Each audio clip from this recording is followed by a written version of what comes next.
어린아이들은 이 만화나 또는 영화에 등장하는 이 영웅들을 굉장히 좋아하죠.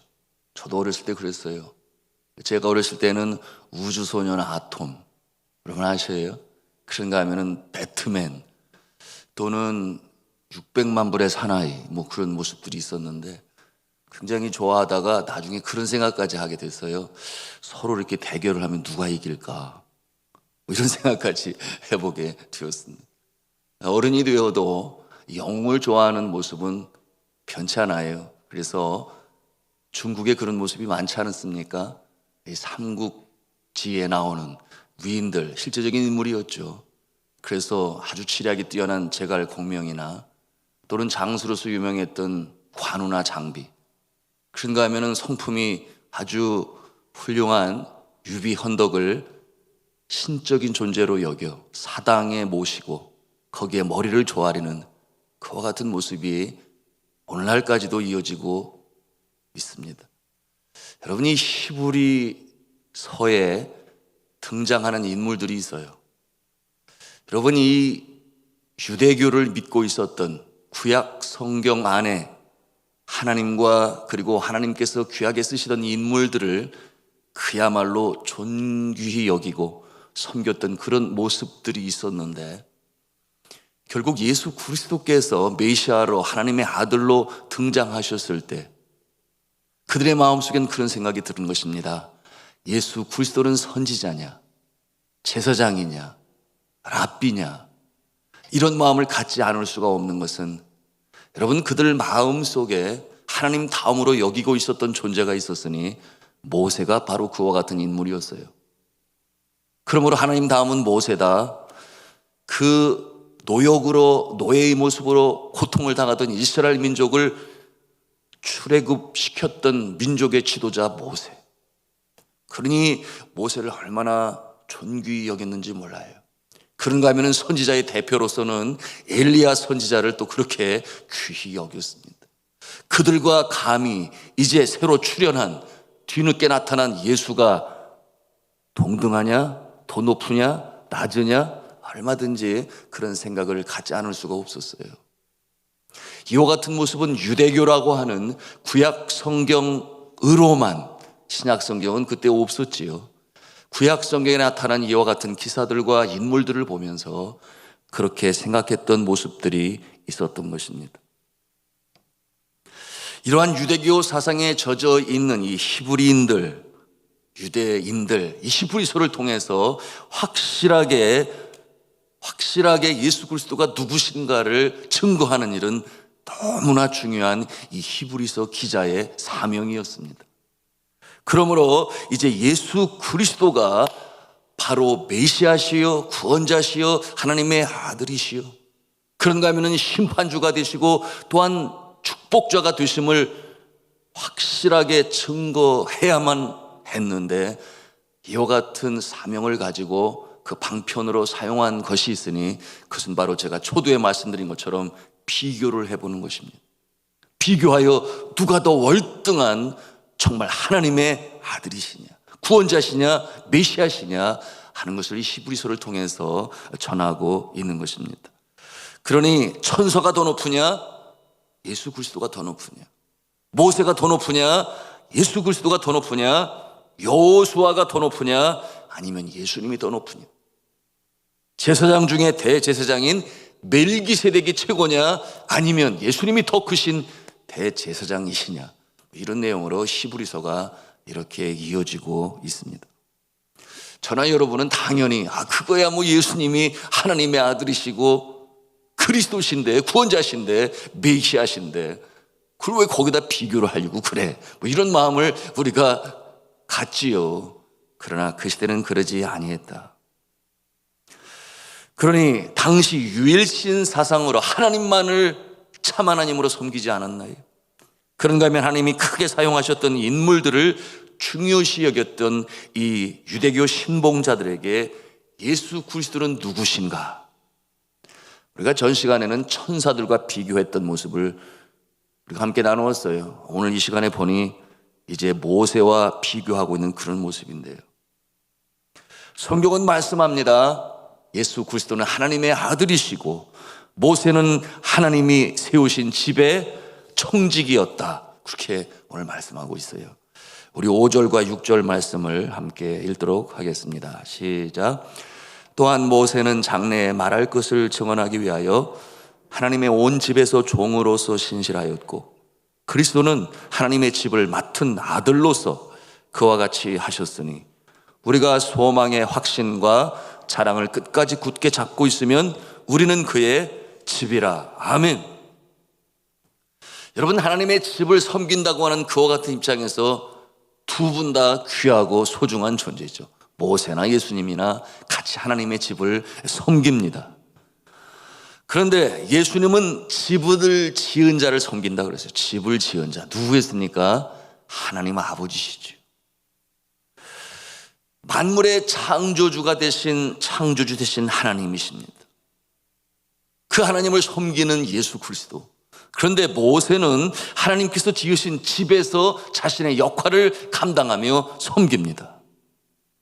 여러분, 여기서 이 하나님께서 세우신 집은 구체적으로 무엇을 말합니까? 우주 만물이라고 오늘 성경에 말씀하고 있으나 구체적인 그 시대의 정황으로 볼 때는 이스라엘 백성들이, 그런가 하면 나중에는 하나님을 창조주로 예수님을 구세주로 영접한 바로 하나님의 백성들, 오늘날 이 시대로 말하면은 주의 몸된 교회를 말씀하고 있으니 주의 몸된 교회를 섬김에 있어서 그 역할들이 있다 하는 것을 우리에게 말씀하고 있는 것입니다. 우리 함께 2절 말씀을 읽도록 하겠습니다. 시작. 그는 자기를 세우신 이에게 신실하시기를 모세가 하나님의 온 집에서 한 것과 같이 하셨으니. 아멘. 그는 자기를 세우신, 여기에서 그는 누구겠습니까? 예수 그리스도를 말씀하는 것이죠. 그래서 예수 그리스도는 그를 세우신 이에게 신실하시다고 했어요. 그를 세우신 분이 누구십니까? 하나님이시죠. 이 하나님께서 이 땅의 인류를 구원하시기 위해서 하늘과 땅의 모든 권세를 주셔서 보내신 이가 예수 그리스도시죠. 그렇게 보내신 이는 모세도 아니요, 여호수아도 아니요, 엘리야도 아니요, 다윗도 아니요, 다니엘도 아니고 바로 예수 그리스도만이 하나님께서 이 온 인류를 구원하시기 위하여 이 땅에 보내신 분이시다. 바로 예수 그리스도이십니다. 성도 여러분, 오직 예수 그리스도만이 우리의 구원자가 되시고 교회의 머리가 되시고 또한 지금도 살아계셔서 우리에게 복 주시는 분이심을 믿으시기를 바랍니다. 그리고 우리 모두는 모세와 같이 이 하나님께서 세우신 집, 이 집의 가족의 구성원들로서 우리가 하나님을 섬기니 바로 주의 몸된 교회 안에 서로의 믿음을 견고히 세워나가는 가족 구성원이 됨을 믿으시기를 바랍니다. 너무나 중요해요. 여러분, 왜 그런가 하면 이 세상은 이 빛깔 좋은 세상 풍조의 모습으로 믿음의 사람들을 유혹합니다. 오랫동안 신앙생활 하던 자들 중에서도 여전히 믿음이 자라지 않고 마치 초신자와 다를 바가 없는 그저 주일 하루 그날 지키는 것으로 만족하는 그런 모습이 얼마나 많은지 알 수가 없어요. 그런가 하면은 이단은 또 어떠합니까? 새로운 가르침이 여기에 있으니, 새로운 진리가 여기에 있으니, 그래서 새로운 것이다 하여 오랫동안 신앙생활 하던 자를 그냥 낚고 채듯이 그렇게 끌고 들어가는 모습이 오늘 이 시대에 있으니, 그렇게 성도를 유혹하여 지옥길로 인도하는 그와 같은 모습이 이 시대에 있어요. 그러니 얼마나 영적으로 혼탁한지 모릅니다.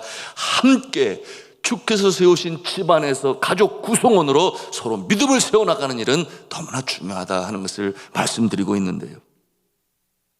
여러분, 지금 코로나로 인해서 조용합니다마는 코로나가 그쳐지게 되면은 교회가 얼마나 힘차게 확실하게 이제는 똑바로 서서 하나님의 나라 확장시켜 나가려고 하겠습니다마는 이단이라고 가만히 있겠습니까? 저는 그런 생각을 해요. 코로나가 종식되면 이단은 또 얼마나 길길이 날뛰며 활동적으로 활기를 피며 또 예수 그리스도 안에 죄 몸된 교회 안에 있는 성도들 닦고 채려고 할까?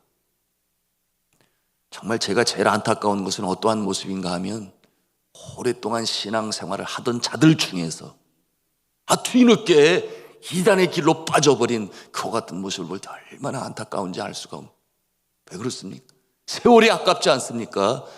교회를 다니면서 보낸 세월이 너무나 긴데 그 모든 것을 다 포기하고 새로운 이단에게 나아간다고 하는 것이 얼마나 안타까우냐 그 말이에요. 여러 해 교회를 다니면서 구원에 확신이 없는 성도가 있어요. 무엇이 진리인지 비진리인지 구분도 못하는 그와 같은 성도도 있어요. 왜 그렇겠습니까? 교회가 말씀 교육에 똑바로 서 있지 못하면 기호 같은 모습이 나타나게 되니, 여러분, 종교적 분위기를 조성하면서 또한 행사와 프로그램을 통해서 교회가 유지될 수 있어요. 겉으로는 그럴듯하지. 여러분, 자연신학에서 파생된 이 오감을 통한 신앙 체험, 여러분, 그와 같은 모습이 오늘날 교회도 있습니다. 첫째, 눈으로 보고 느낍니다. 그래서 큰 예배당일수록, 천장이 높은 예배당일수록 더욱더 종교감을 느껴요. 그런가 하면은 이 예배당의 높은 첨탑을 볼 때, 그런가 하면은 창문에 스테인드 글래스가 만들어져서 종교심을 고취시킬 수 있습니다. 두 번째로, 귀로 듣고 느끼면서 종교감을 느껴요. 그래서 예배당 안을 가득 채우는 이 파이프 올겐 소리와 100명이 넘는 성가대원들이 찬양 소리를 통해서 종교심이 고취될 수 있습니다. 그런가 하면 세 번째로는 손으로 만지는 촉각을 통해서도 종교심을 고취시킬 수 있으니, 여러분, 천주교에서는 묵주를 사용해요. 여러분, 묵주 보셨어요? 그런가 하면 불교에서는 염주를 사용합니다. 손으로 느끼는 것이. 네 번째로, 냄새를 맡음으로 종교심을 고취시킬 수 있어요. 그래서 향을 피우는 이유가 거기에 있으니, 천주교에서도 절에서도 무속신앙에서도 유교에서도 향불을 피웁니다. 향내 냄새를 맡으면서 종교심을 고취시킬 수 있어요. 이것이 자연신학에서 나오는 내용들인데, 마지막 다섯 번째로는 미각을 통해서도 종교심을 고취시킬 수 있어요. 그래서 성찬식을 할 때 그렇지 않아요? 종교심을 느낍니다. 마음을 청결히 씻는 그 느낌을 이 성찬식의 이 미각을 통해서 느낄 수 있습니다. 여러분, 이 다섯 가지가 나쁘다고 말하는 것이 아니에요. 그것은 전통적으로 모든 종교 안에 체험을 통하여 그렇게 발전시킨 모습이 되니, 오감을 통하여 오늘 철저하게 천주교에서 지키고 있죠. 여러분, 그런데 이것만으로 되느냐 그 말이에요. 감각과 경험과 체험만으로는 아니라고 하는 것입니다. 오늘 말씀에서 강조되고 있어요. 성경 말씀 7절로 11절까지가 바로 이스라엘 백성들이 모세와 함께 가나안 땅으로 들어가기 전 이 40년의 광야 생활에서 그 모습을 보여주고 있는데요. 8절과 9절 말씀을 같이 읽겠습니다. 시작. 광야에서 시험하던 날에 거역하던 것 같이 너희 마음을 완고하게 하지 말라. 거기서 너희 열조가 나를 시험하여 증험하고 40년 동안 나의 행사를 보았느니라. 40년 동안 나의 행사를 보았다. 그래서 매출하기로 만나로 먹이시는 하나님, 살아계신 하나님, 더울 때는 구름 기둥으로, 추울 때는 불 기둥으로 그렇게 보호하시는 하나님을 체험하고 경험했음에도 불구하고 결국 믿음에서 떨어져서 약속의 땅 가나안 땅에 들어가지 못하는 이처럼 불행한 인생들을 우리가 이 말씀을 통해서 봐요. 그 근본 이유가 무엇이었겠습니까? 19절에 답이 있죠. 19절의 말씀 같이 읽습니다. 시작. 이로 보건대 그들이 믿지 아니하므로 능히 들어가지 못한 것이라. 믿음이 없어서 들어가지를 못했습니다. 성도 여러분, 우리가 잘 알아야 됩니다. 체험은 믿음을 고취시키지만 하나님의 말씀은 우리의 믿음의 기초가 됩니다. 신앙의 기초가 돼요. 기초 없이 세워지는 집들의 모습을 보십시오. 체험들을 강조해서. 제가 지난 주일 오후 예배 시간에도 말씀을 나누었습니다만, 주여 여기가 좋사오니 초막 셋을 짓되. 아니야, 여기서 오래 머물면 안 돼. 빨리 세상으로 내려가야 돼. 할 일이 많으니까. 내려와 보니 귀신 들린 아들이 아무리 제자들이 쫓아내려고 해도 쫓아낼 수가 없었어요. 여러분, 체험은 믿음을 고취시키지만 하나님의 말씀은 우리의 믿음의 기초가 되어진다. 반석 위에 세운 집은 아무리 창수가 나고 바람이 불어도 흔들리지 않아요. 요동함이 없어요. 견고합니다. 그것이 바로 하나님의 말씀인 것이죠. 진리의 말씀. 그러므로 성경은 로마서 10장 17절에 말씀하지 않습니까? 그러므로 믿음은 들음에서 나며 들음은 그리스도의 말씀으로 말미암았느니라. 성도 여러분, 우리가 진리의 말씀으로 무장해야 합니다. 느낌과 체험과 경험, 물론 믿음에 유용해요. 그러나 온전한 믿음을 이룰 수는 없는 것이. 교회는 말씀 교육에 최선을 기울여야 합니다. 우리 자녀들에게도 마찬가지예요. 세상 풍조에 휩쓸려 떠내려가지 않도록 진리의 말씀으로 아주 어릴 적부터 무장시켜야 하니, 그럴 때의 기독교 가치관, 인생관, 세계관이 확실히 그 10년 가운데 서게 되니 흔들리지 않아요. 대학에 들어가도 흔들리지 않아요. 얼마나 많은 믿음의 가정의 자녀들이 대학에 들어가서 흔들리는지. 성도 여러분, 진리를 사모해야 합니다. 우리 다시 한번 우리가 따라하기를 원하는데, 우리 5월달 함께 하겠습니다. 말씀으로 무장하고, 말씀으로 능력받고, 말씀으로 승리하자. 아멘입니다. 진리의 말씀, 하나님의 말씀, 이 말씀으로 우리의 심령 가운데 견고히 세우셔서 여러분, 이 시대에 하나님의 집을 파괴하려고 하는, 그러므로 끌려나가는 그런 존재가 아니라 든든히 서기를 원하고, 오직 우리의 구원자가 되신 예수 그리스도, 메시아가 되신 예수 그리스도, 우리의 심판자가 되실 뿐만 아니라 악한 자에게는 심판자요 의인에게는 축복자가 되시는 예수 그리스도를 부여잡고, 오늘 히브리서를 통해 우리에게 전해주시는 이와 같은 축복의 능력의 주인공들 되셔서 복 있는 인생으로 살아가시기를 주님의 이름으로 축원합니다.